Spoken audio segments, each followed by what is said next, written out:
할렐루야, 예수님의 사랑으로 성도 여러분을 사랑합니다. 20대 초반 성경을 깊이 묵상한 적이 있었습니다.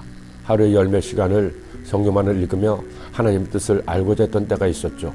성경은 놀라운 책이라 그렇게 읽고 또 읽어도 새로운 감동이, 은혜가 샘솟듯 흘러나왔습니다.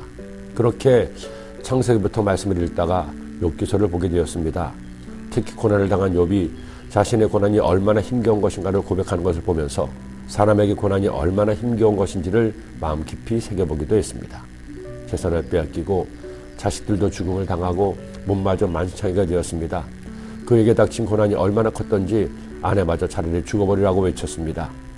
그리고 욥에게 큰 고난이 닥쳤다는 소식을 듣고 달려온 욥의 친구들은 아무 말도 하지 못한 채 일주일을 함께 슬퍼했습니다. 이런 상황에서 욥은 자신에게 닥친 고난이 얼마나 그를 힘들게 했는지 고백했습니다. 그의 고백은 이것이었죠. 차라리 태어나지 않았으면 좋았을 것을, 태어났기에 이런 극한 고통을 끄니 차라리 태어나지 않았으면 좋았을 것이라고 단식했습니다. 그 후에 욥이 입을 열어 자기의 생일을 저주하니라. 욥이 입을 열어 이르되 내가 난날이 멸명하였더라면 산의 아이를 베었다 하던 그 밤도 그리 하였더라면, 그날이 캄캄하였더라면, 하나님이 위에서 돌아보지 아니하셨더라면, 빛도 그날을 비추지 않았더라면. 그리고 비록 고난을 허락하신 하나님을 원망하지 않았지만 그가 얼마나 힘들고 고통스러운지를 이처럼 고백했습니다. 내가 두려워하는 그것이 내게 임하고 내가 무서워하는 그것이 내 몸에 미쳤구나. 나에게는 평안도 없고 안일도 없고 휴식도 없고 다만 불안만이 있구나. 여러분, 누가 고난을 즐거워할 수 있을까요? 고난당할 때 이처럼 탄식한다고 어떻게 나무랄 수 있을까요? 우리가 살아갈 동안에 꼭 기억해야 할 것이 있습니다. 다른 사람의 고통을 과소평가하지 않아야 됩니다. 그가 아파한다고 섣불리 위로하거나 충고해서는 안 됩니다. 그가 고난당한 것을 함부로 판단하거나 정죄해서는 더욱더 안 됩니다. 고난은 때때로 죽음보다 더한 고통을 안겨주기 때문이죠. 지난 10월 말 100수십 명의 젊은이들이 이태원에서 목숨을 잃었습니다. 그날 아침 죽음을 당한 고인들도 그들의 가족들도 그날 그런 일이 벌어질 것이라고는 누구도 상상조차 하지 못했을 겁니다.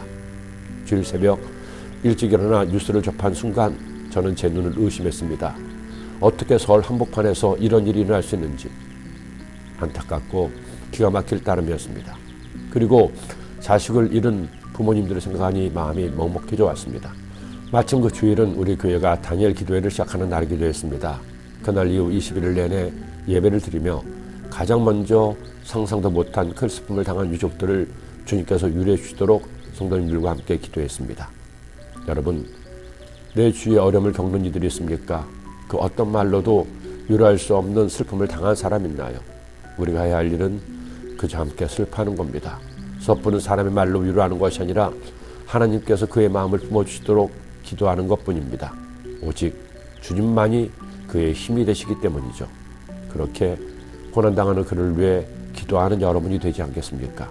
기도드립니다. 하나님 아버지, 우리 주변에 고난당하는 이가 있으면 그를 위해 중보하게 하시고 사람의 말이 아니라 주님의 손길로 그의 마음을 만져주시고 치료해달라고 기도하는 저희가 되게 하여 주옵소서. 예수님의 이름으로 기도드립니다. 아멘.